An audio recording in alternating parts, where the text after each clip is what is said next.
Haven't had to travel further than Cambridge to get here tonight. They're the novelist and travel writer Jenny Diski and the Heathrow Airport writer-in-residence, the philosopher Alain de Botton. It's funny, isn't it? You're desperate to get away somewhere, and once you're there, if there's a prospect of not being able to get back, you're desperate to get back. Desperate to get back, but I sense a certain excitement. I mean, that's what was coming through the report. We come from a tradition of pilgrimage, and pilgrimage is a way of travelling where you actually try and make it really difficult for yourself because you feel there's a benefit, and you catch a little echo of that in these travellers' tales. They've suffered, but in a way the suffering has helped them along in some way. There's been a kind of benefit. So a smooth journey isn't necessarily what we always want. They were noticeably proud of the trouble they'd had to go to, weren't they? It's probably the first time people have really travelled for decades.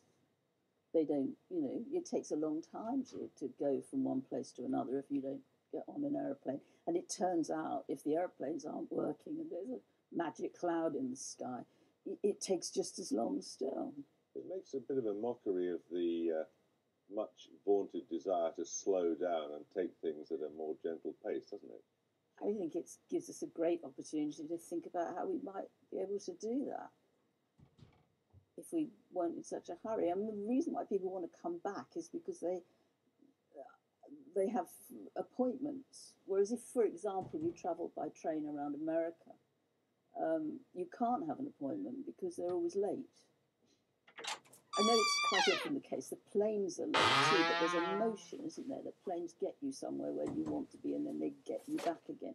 But suddenly you don't have planes. Not only is it quiet, but maybe you find you have more time, or you have to have more time. The other thing that planes do, of course, is they take you from one place to another place without any awareness of what lies between. And this sort of situation makes you very acutely aware of what lies between, doesn't it? That's right. I mean, people, I was talking to somebody who had no idea that in order to go from Istanbul back to England, you might have to cross a country called Romania and Bulgaria and all sorts of places that we just don't know when we're simply flying. So, yes, you get to appreciate that there are things like lakes and mountain passes and all these difficulties that aeroplanes generally skim over. And that helps you to feel part of the landscape, which is, after all, what a lot of travel should be about. All the fantasies that we have nowadays of travel are about getting back in touch with reality and struggle and all the rest of it. But actually people have to go on a kayaking holiday or on a sort of simulated adventure. This is a real adventure, and of course then people get rather challenged by it. But if real adventure is what we want, this is it. People keep talking about experience, don't they? Having to experience things before they die. And in order to do that, they get on a plane that takes them from one point to another point that's a long way away, far longer away than it ought to be, given how long you are on the plane. And then you go and stand in front of a painting, or you ski down a hill, and you say, well, I'm really here, I'm having an experience. Actually, we could all stay home and do most of that online or by reading books. I don't know how much experience is really as important as people suggest it is. You're both seated in front of the representation of the White Cliffs of Dover. This whole idea of it somehow reacquainting us with the fact that we are an island people. Do you think there's anything in that? I think it's a story about home and coming home. Ever since the ancient Greeks, the idea of returning home from a dangerous mission has a very strong, powerful hold on us emotionally.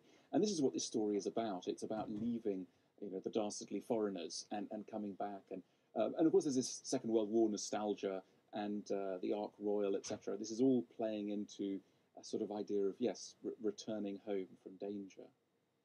I think it's been a magical hiatus, actually. I know lots of people have been inconvenienced, and I recognise that. But it has just allowed the possibility that, in the first place, maybe we don't have to go anywhere at all. And in the second place, maybe we don't have to go anywhere at all. I mean, you can actually realign the whole idea of why are we going anywhere?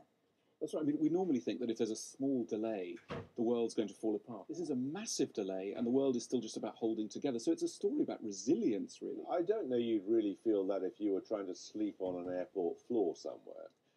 That's true, but you've always got to remember that the number of people who are doing that is a real minority compared to the population of the country. So we are still talking about a minority very small minority. But if And you're part of that no, minority, of course. No, there's of course some very serious stories, but insofar as we're talking about the viewer at home right now, I guess it's worth reflecting on. In a way, it sounds perverse, but the benefits of this story, and there are a few. For one, we start to appreciate the technology, which is making travel possible. We talk endlessly about the wonders of, let's say, Apple's new iPad.